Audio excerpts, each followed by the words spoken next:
Hello everybody and welcome to my May 2025 project update video.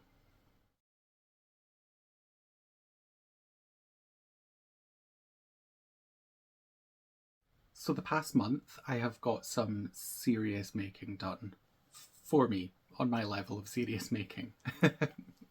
I mentioned at the end of the last video that I lost my grandmother, but I took some time off of work just to kind of deal with things, and I got a lot of making done. It was something that really helped me, but the weather that we've had in Scotland has been stunning. It's been really nice, warm but not too warm days for like a month, which is you just don't get that in Scotland. You maybe get a week at best usually, but so I've been doing like a lot of like knitting, crochet and spinning in the garden, which has been such a treat to do. But with my downtime, I've got through some stuff. So let's just get started with the finished objects. So first up is The Fancy Hen by Ella Austin. I was quite a way through. With my last video, I think I just finished this kind of flower motif and I was just ready to start these little circular ones. I can't quite remember, but I was, most of the way through, so it's no surprise that I managed to get this fantastic beauty finished. And I'm so pleased with her. I just think she's absolutely gorgeous.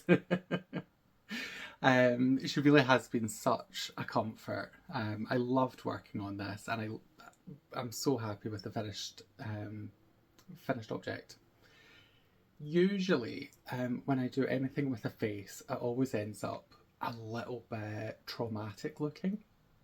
But yeah, I'm really happy with the placement of everything. That's usually where I go wrong. Kind of the eyes are not in the right place and the nose is a little bit off. But yeah, I think I nailed it this time. I love I love these little things. I don't actually know what you call them. Is it a crest? Who knows? Yeah, it smells absolutely amazing. It's so sheepy and gorgeous because the stuffing for this is actually sheep fleece. So when I brought this home after meeting up with Gemma in, I think it must have been March, or it could have been at the start of April, I'm not too sure. Time gets a bit blurry. But yeah, when I brought this home and there was like the sheep fleece in it, my dog Juno, she was so curious, wanted to know every detail about the contents of that bag, but she did not get anywhere near, and she's not going to get anywhere near because she would love nothing more than to rip this apart and pull all of the stuffing out, which is not happening. So she is definitely going to be staying in this room because this is the kind of one safe space in my home from the dog. I've tried having her in here a couple times. I even made a dog bed, which there was a video about. Made a dog bed for her because my plan was to kind of give her her own space in here, so she would maybe settle down and stop ransacking the whole room and tearing things apart. But we're not there yet, and I am I think I'm a little bit over trying getting her to not be excited by all the stuff in here, because there's a lot going on in this room. And it's just too much for her. It's too much temptation, and I can't blame her. Well, I can, and I do, but yeah, I think I'm just going to give up with that idea. But so yeah, this is the Fancy Hen pattern by Ella Austin, and I love her so much. My next finished object, yes, there's more than one this month, is my Beetlejuice socks that I started maybe 8 months ago now. I had planned to get these finished for Halloween. And in my head I meant Halloween 2024, but they are going to be ready for Halloween 2025. They are still a little bit damp. I just finished these off last night and washed them this morning, so they're still a little bit damp, but you're not going to be feeling them through the screen, so I'm sure it's fine. But I'm really happy with how they turned out. I really do enjoy this colourway. When I was kind of coming up with the idea for this, I knew I just wanted like a solid black and undyed white, off-white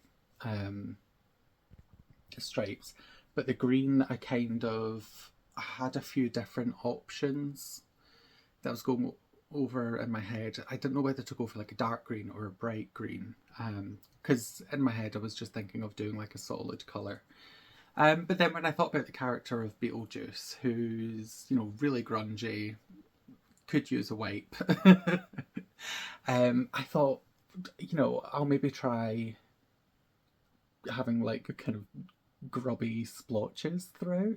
But I didn't want it to look grubby, if you know what I mean. I wanted it to look deliberate. I wanted it to look Beetlejuice, but cute. And I mean, I hate to toot my own horn, but I think I nailed it. These are super fun. The pattern, it's just my standard sock pattern. I do 64 stitches, cuff down. I do a fish lips kiss heel, but I increase by 6 stitches over 6 rows, I think, before the heel, and then I decrease 6 stitches over 6 rows after the heel. And that just gives a little bit of wiggle room. I never used to do that. It was when I went down, so I now do my socks on 2.25mm Chow needles. I used to use 2.5mm, but I did notice they fit better, but the heel was just a little bit snug. Like it was getting my foot in the sock. You know, there was just a little bit extra effort. So I started adding in these extra stitches, and it does make a difference. And because it is just done at the heel, everything else fits perfectly. And it just means that like my heel can slide in there nicely. But yeah, super pleased with these. I cannot wait to wear them, but I kind of want to wait until Halloween to wear them. And I'm not like running low on socks. I was actually just talking yesterday with a friend that I'll mention later on, about how I really don't need any more hand knit socks. I have probably too many. I have a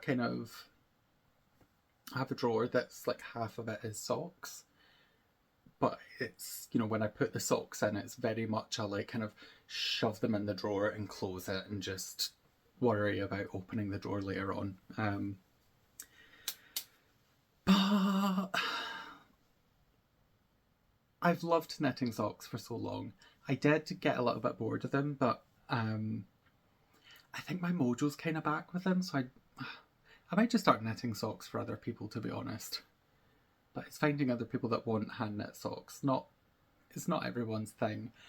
And I've done it a handful of times before, and it's kind of getting the fit right that I struggle with, because I know how to make socks for my own feet blind. Like, I don't really need to measure, I can tell just by look. With the stripes it's super easy, because I know how long each stripe is, so I can kind of, yeah, like if I've made something with my stripes, if I'm knitting something with the same width of stripe, I know exactly how many stripes I need until I need to start doing the toe, that sort of thing. But yeah, I don't know. It's like the easiest thing would be to make socks for my partner, because we're in the same house. I can get him to try the socks on 18 times a week, to see if I can cast them off yet. Like, I've got size 8 feet, but he has size 11 feet, and they are wide. They're like flippers. So there is a lot more work in making socks for him than there is for me.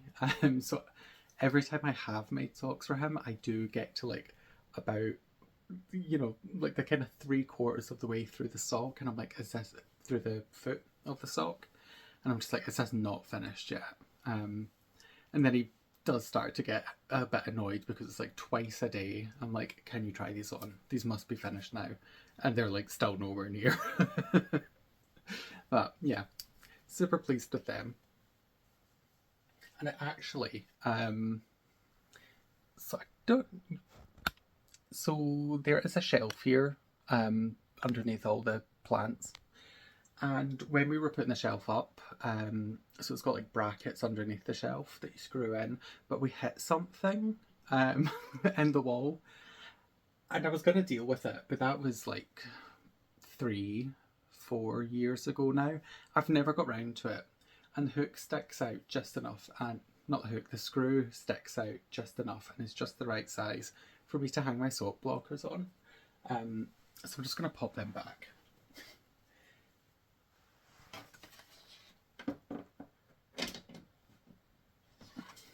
Oh cute, you can see them. I wasn't sure if they would be in frame or not.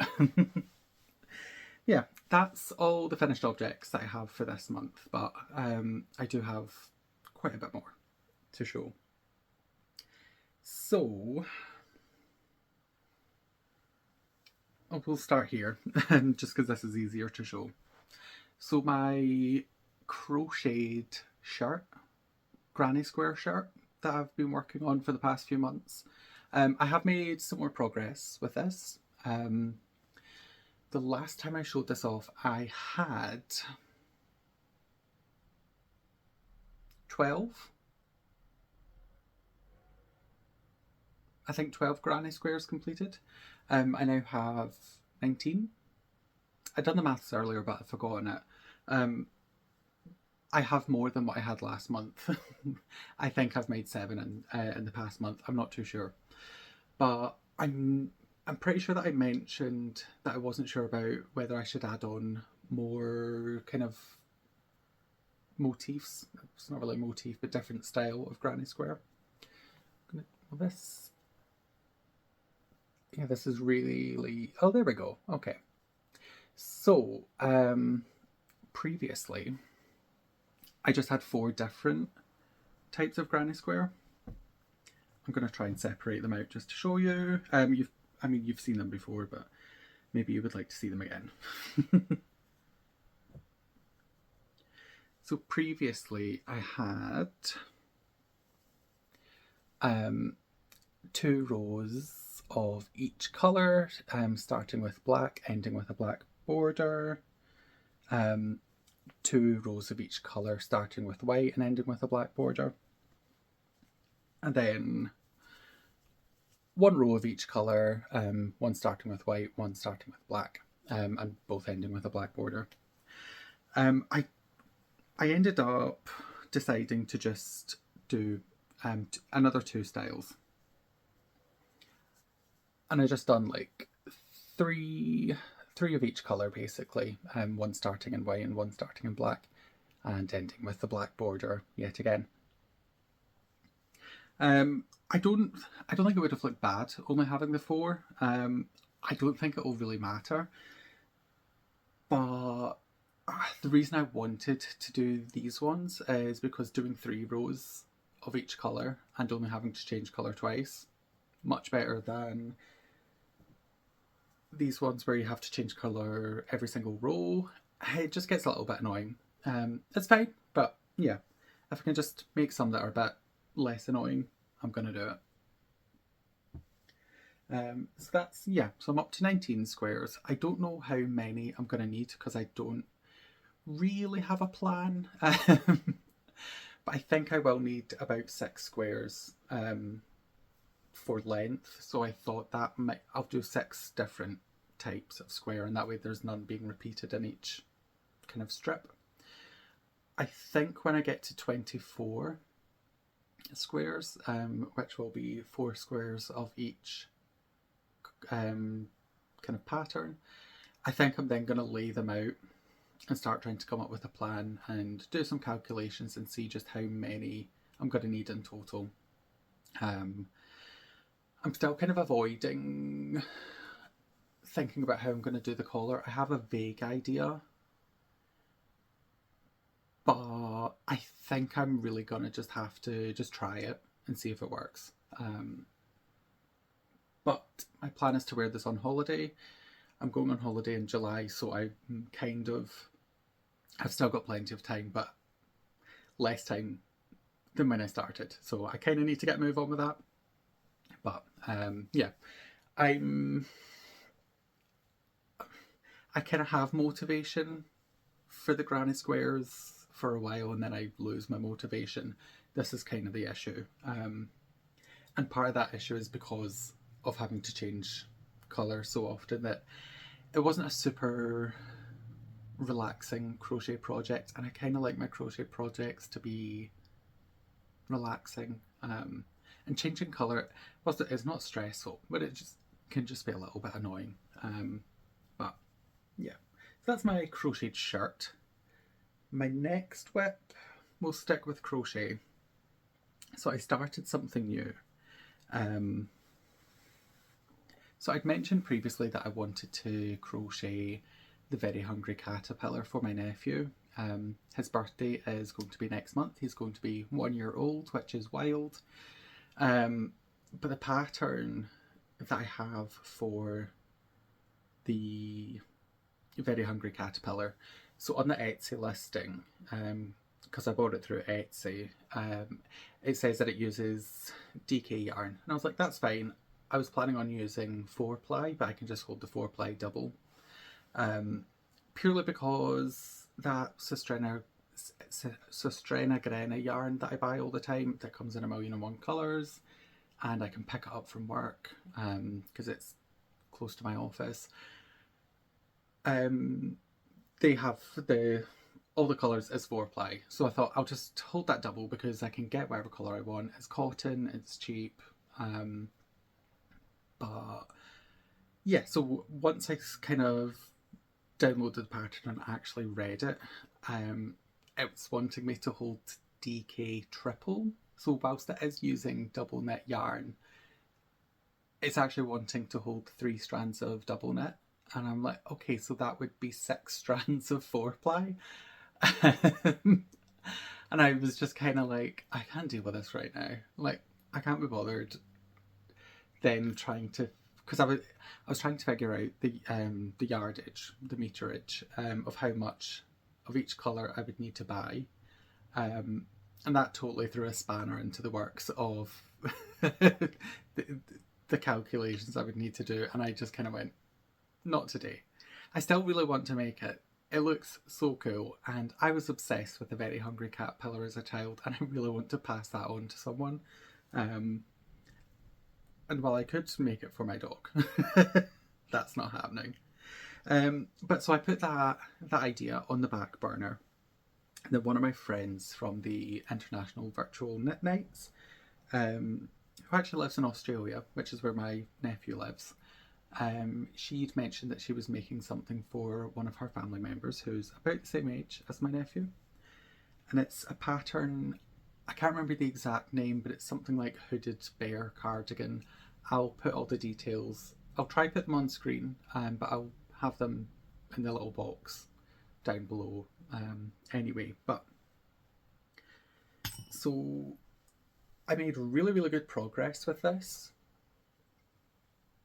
And the yarn I'm using is, you'll never guess what, it is Sustrena Grena. Oh, there we go. Oh, I don't know if this is back to front. It looks back to front on my screen, but maybe when I watch it back, it won't be back to front. But yeah, again, this is close to my work. And because this is going to an Australian child, I thought wool will maybe not be the best fibre of choice. And I want something that you can throw in a washing machine as well. So I picked up some of this. I was initially thinking of going a bit darker than this. but I didn't want it to be too dark. But then when I seen this colour, I was like, actually, this is quite nice. So I've pretty much finished the body, although it was really needed. I didn't quite finish it, I'll explain. I got to the point that I was like needing to just add on a couple rows to the bottom, do the sleeves and do the hood, which I'm sure would take no time at all. But the size that I'm working from is 1 to 2 years old, and it's going to be his first birthday, so I figured that's going to be fine. But when I was like working on, I just kept kind of going, this just seems a little bit small. So I took some measurements of it, and then I asked my sister, I was like, what size of clothes is he wearing just now? And we kind of spoke about it, and I think could probably get away with it, but it would be close and it probably wouldn't fit him for that long. So I'm gonna rip out and start again, which is fine. This is quite a small thing. It didn't take too long, and it won't take me too long to redo it all. But I wasn't super pleased with the fabric either. It just seems a little bit loose. Might be easier to show one layer. The fabric was a little bit loose. I'm not using the correct yarn. It's a little bit... The yarn is a little bit lighter than what was called for. So what I'm planning on doing, the next size up is 2 to 3 years, which when I was picking which one to start initially, I was like, I know he's big for his age, but I was like 2 to 3 years for a 1-year-old. Even if he's a big 1-year-old, that just seems like, because I'm thinking at the upper age limit, like that 3-year-old, like he's not as big as a 3-year-old, but he is bigger than the average 1-year-old. But so what my plan is I'm going to work the ages 2 to 3 size, but I'm going to go down a needle size, not a needle, hook size. So I'm currently doing this on a 5mm hook, and I'm going to go down to 4.5, which I think will just give a nicer, a little bit denser fabric. I don't want it to be too dense, but I just think it's a little bit too open, a bit too meshy, because it's all double crochet or treble if you're a UK pattern person. I can work both as long as they tell me which one is which this pattern didn't, and I was confused for a while trying to figure it out, because I believe the designer is based in France, and I was like, I don't know which one you would kind of, which kind of crochet terminology system you would use, UK or US. Like, I don't know which one would be the kind of standard for people to use in France, but then I'm in the UK and I learned US terms, but I figured it out anyway. But yeah, so I'm gonna rip this out, start again, and hopefully get it finished very, very soon, because his birthday is in like 2 weeks and it obviously needs to make its way to Australia. But that being said, I still have his Christmas present, so yeah, if it doesn't get there on time, I don't think anyone's going to be surprised. I just got my little stuffed wolf because it kind of looks like my dog. I don't know. I seen it, kind of wanted it for myself, but thought, what, do I really need that? No, but yeah. So yeah, ripping this out, starting again. And for my last, we'll call this my last whip. It's maybe not, but it kind of is. So this is living in my Perth Festival of Yarn bag, which I've had for a good few years now, but it's such a good size, and it's just great, and it's got pockets on the inside. 10 out of 10. The Perth Festival of Yarn is now the Scottish Yarn Festival, but yeah, I've had this pre-rebrand. But so in this is my Bubble Cardigan by Stephen West. I think it was in my last episode. I showed off where I was at, and I was talking about how I wasn't really happy with the colour choices.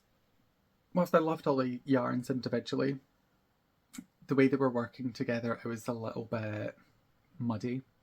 I think all the yarns were a bit too busy, and none of the colourways were really getting their chance to sing.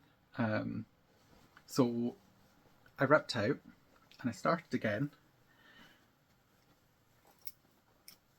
and I'm so much happier with it. So what I've done is in between, so it's 7 different colourways. Let me just try and get this to focus. It's a bit better. So there's 7 different yarns being used, and so what I've tried to do is, in between each variegated colourway, is to have a solid, or well, like a semi-solid tonal, whatever, something calmer in between each colourway. And I think it's working a lot better. You can notice each individual colour more, and while they're not like super high contrast between them, I don't necessarily want that. I do want the colours to kind of meld into one another, but not look like a muddy mess, which is where I was heading previously. So I've added in this colour, which is absolutely gorgeous. That's what I'm working with just now at the bottom. So while it reads kind of, it is a dark colour and it kind of reads black, but it's actually a really, really dark teal. And this is really gorgeous yarn. I think I've got the ball band in here somewhere. I do. So this is from the Fibre Company, and this is their Cumbria base, I believe. And this is... Oh, where's the breakdown? Does it have a breakdown? I'm sure it did.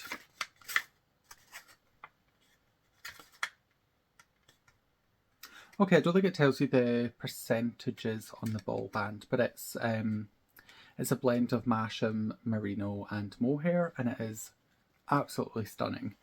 I bought this in a little town called Callander, which is not too far from Glasgow, but it's an absolutely gorgeous place. And there's a shop called Stitchcraft Callander, which is where I got this from, it's a very small shop, but it is exceedingly well curated. I mean, I've been in smaller shops, I've been in smaller yarn shops, but it was one of those ones that everything was interesting inside it. It was a really well curated selection, and it wasn't, for being a smaller like physical shop, I find like a lot of the time it's kind of just fill every space as much as you can, whereas they definitely didn't do that. And it's not just a yarn shop, they have fabric, they have lots of things, and they have fibre as well, but they have lots of different, as it says, stitchcraft things. They had a really good yarn selection. Everything was, there was nothing from the yarn side that I wouldn't want. I don't know, well curated. Absolutely gorgeous town as well. It has one of the best bakeries I've ever been to. Some really good bread and an obscene cinnamon bun. If you're ever in the area, I would stop off at Callander. So yeah, sorry, I'm thinking about that bakery and getting distracted. So yeah, each colour is getting their chance to sing now. This one is maybe getting lost a little bit. Actually, no, I take that back. I don't think it is getting lost. It's not screaming, but it's getting its chance to sing. I'm so much happier with it. I'm glad I ripped it out. And yeah, I'm now just really excited to get it finished. But I have a long way to go before I get there. This isn't really going to cover much at this stage, but the bubbles, they're not as annoying as I thought they would be. They're not quick, but it's basically, I've never done bubble stitch before. But so if you're not familiar, in this pattern anyway, the bubble is created over 6 rows, but it's only one row that you really have to do the work on, and the rest of it's just stockinette, which is brilliant. Love that. That one row that you have to do the work, that's not a quick row, but well, for me, for some people it probably would be, but that one does take me a little bit longer. But then having those 5 rows afterwards of just stockinette, it does, yeah, I'm making the headway through it. I only restarted this not last night, but the night before. I don't know what it is. Today's Sunday.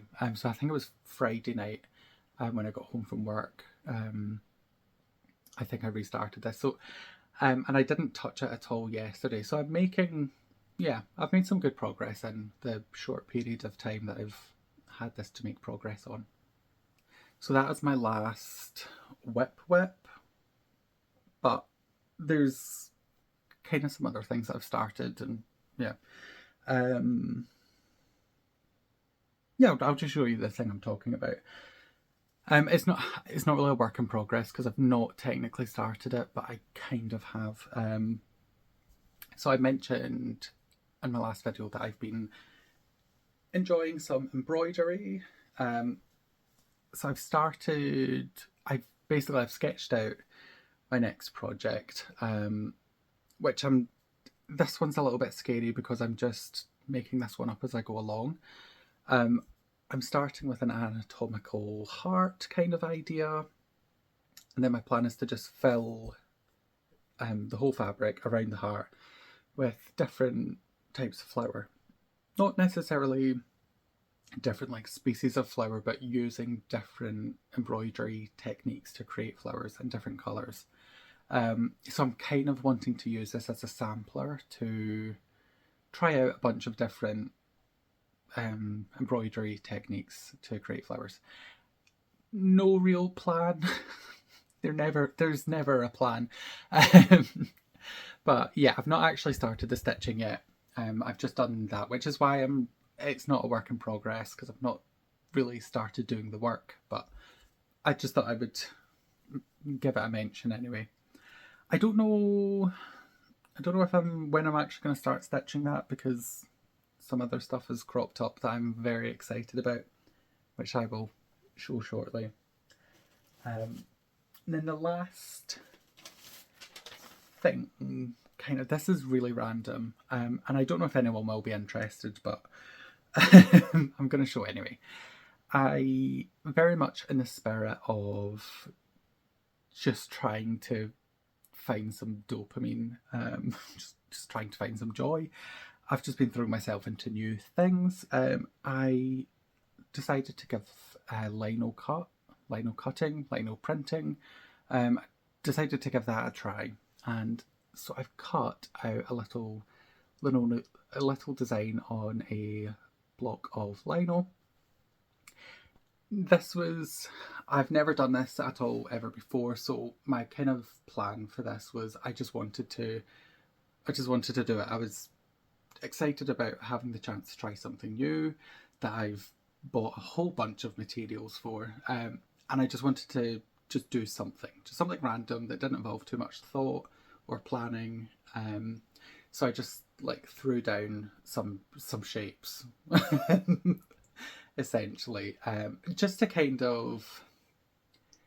a feel for it, and just to try and get used to using the different cutting tools and see which ones I like for which purposes, which I now know when I made a lot of mistakes, but which is exactly why I wanted to do this. And I did give it a little print just on some very old paper. Yeah, it's there. It's nothing groundbreaking or particularly interesting, but I just wanted to go through the full process and kind of learn, and I have learned a lot. I've kind of learned a lot about, I made a lot of mistakes whilst cutting that I now know not to do that again, or how to kind of stop doing that, I think is more apt. But also kind of learning how better to design things before to get the best kind of print. As you can see, this, you know, there's a lot of kind of mess around the actual design. This, you know, it's not as if the design has actually been printed well either, but so I've kind of learned a lot of, I mean, the majority of that is just kind of lazy cutting where things haven't been cut down enough, but I've also learned that the design itself isn't great because there's like, you know, I've got a bit that I'm going to be putting pressure on here and bits that I'm putting pressure on here. So really having this empty space, it would be better to not have like big open spaces in the middle because they're going to get pushed down even if you've really chopped them down. But I mean, there is ways around it, but yeah, it's just been a learning process that I actually really enjoyed. I wasn't too sure if it would really be my thing. It's not something I've ever attempted before or even really thought about attempting. It's just something that I stumbled across and thought, I'll give it a go. And I actually really enjoyed it. And I really want to kind of continue with that and try out a few different things. Obviously, I've got a million and one ideas buzzing around my brain, as I always do. But one thing at a time. So that's all my projects that I have to show, but I'm not done. So yesterday, on Saturday, one of my friends from the IVKN, the virtual knit nights that I'm a part of, she was visiting Edinburgh, so I decided I would go through and meet her for the day. And we had a lovely day, and the weather was actually gorgeous, even though it was raining before and after I was in Edinburgh, but whilst we were together, it was a glorious day. Very humid though. But obviously we are two crafters, so we had to see what there is for crafters in Edinburgh. So first stop, we went to the Ginger Twist studio, and we both done some damage in there, but I got two really, really lovely skeins of yarn. Does this base have a name? Yeah, this is Masham Mayhem DK, and it's 75% blue-faced Leicester and 25% Masham wool. And this one is called Hocus Pocus. It's a really nice darker shade of grey with some like darker, almost black sections. And then this one is called Voyager, which is this really, really gorgeous saturated teal. I have no plans really for them. Like I don't have a project in mind. I just like them, so I bought them. Story of my life. I also picked up some fibre whilst I was there. They had a basket just filled with these, I think they're about 100 grams. They look about 100 grams to me. But this is Jacob wool. And it looks a little bit lighter on this because I've got like intense light surrounding it. But it is brown, but it's a dark brown. I do have a project in mind for this. I've got a spinning project that I've been kind of percolating for a while, but I need to I've got a few things I need to clear out the way first. Got that. And then the last thing I got from there was the Ultimate Sashiko card deck, which is, there's quite a few different kind of crafty card decks going around. But if you've watched any of my videos previously, you may know that I've been dabbling with Sashiko recently, but it's something I really, really want to learn a lot more about. And then when I seen this, I thought, perfect. So this is it's 52 cards, and each card is a different like stitch style, which is great for a source of inspiration. And it gives you a little bit of, okay, you really can't see, but it gives you a little bit of information at the bottom.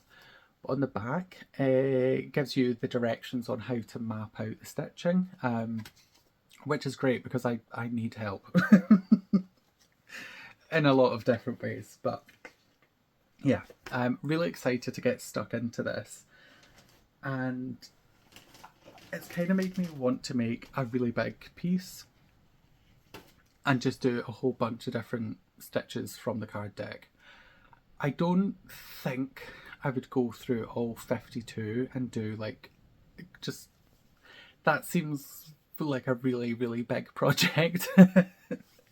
But yeah, but I definitely want to pick out maybe 8 or 10 different stitches and just do like one whole piece of fabric, trying all the different stitches out. But I also actually, I just seen this there when I put the card deck down. They had some thread, it's some linen thread that the person working in the shop was telling me works well for Sashiko, and it does look to be about the same thickness as the Sashiko thread that I've used previously. So I got it in this nice white colour, but then I got this kind of silver grey, which I think would look gorgeous with like a navy fabric. But that was what I got from Ginger Twist Studio. Then after that, we went to the Kirk, where the Scottish Design Exchange have a marketplace. I don't know if this is like a permanent thing or if it was a pop-up or if it's maybe like a 6-month thing. I don't know. Scottish Design Exchange do have a couple permanent stores in Glasgow, so I don't know if this could be permanent. I don't know. But they had a marketplace, which makes me think it's not permanent. I don't know.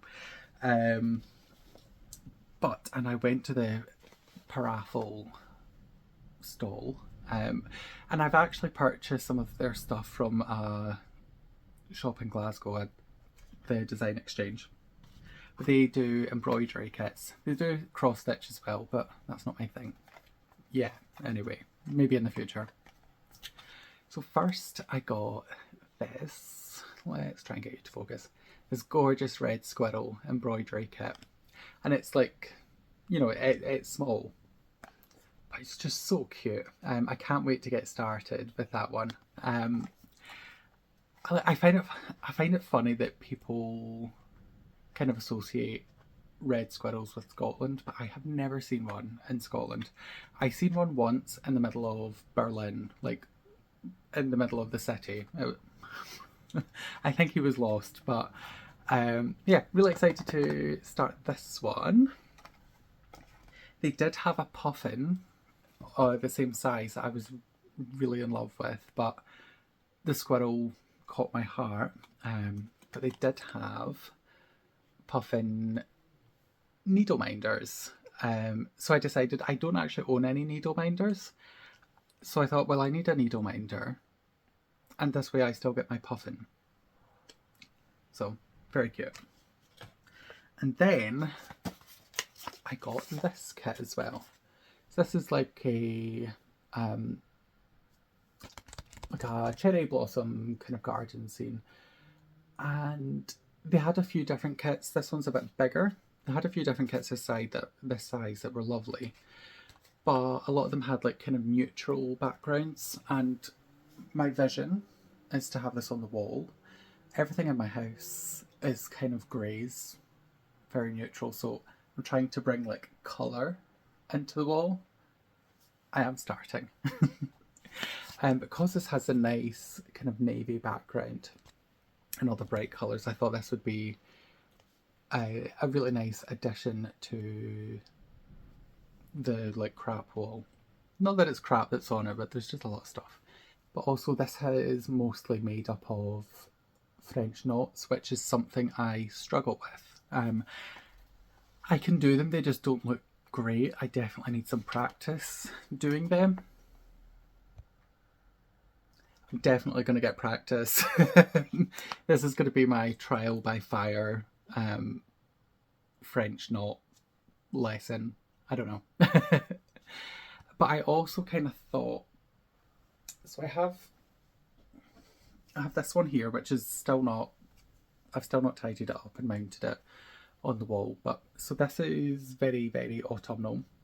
And I thought it'd be kind of nice to maybe have a few different ones that I could swap them in and out with the seasons. This would be a perfect spring edition. The only thing is, oh actually, yeah, I think they'll be about the same size, which is cool. So that was the last purchase, but there is one last thing to show, which is definitely the most special out of all of them. So my friend Zoe that I met up with, she has a YouTube channel. I'll link it down below. And if you've been following her, you will have seen that she's been trying bookbinding recently. She very, very kindly gifted me one of her hand-bound books, which is, it's something I really want to try. So I was like, it's just so exciting seeing one in the flesh, because I just see them on YouTube all the time. But yeah, even the thread that she's used is nice and colourful, and on the front she's actually embroidered this lovely little geometric shape. But the yarn that she's used for this is my yarn. It's yarn that I dyed. This is my Taste the Rainbow colourway. But yeah, she said this was a prototype. I don't know how to bookbind, but I mean, this looks legit to me. Like, I don't really know what the prototype aspect is. It looks pretty done. It looks amazing.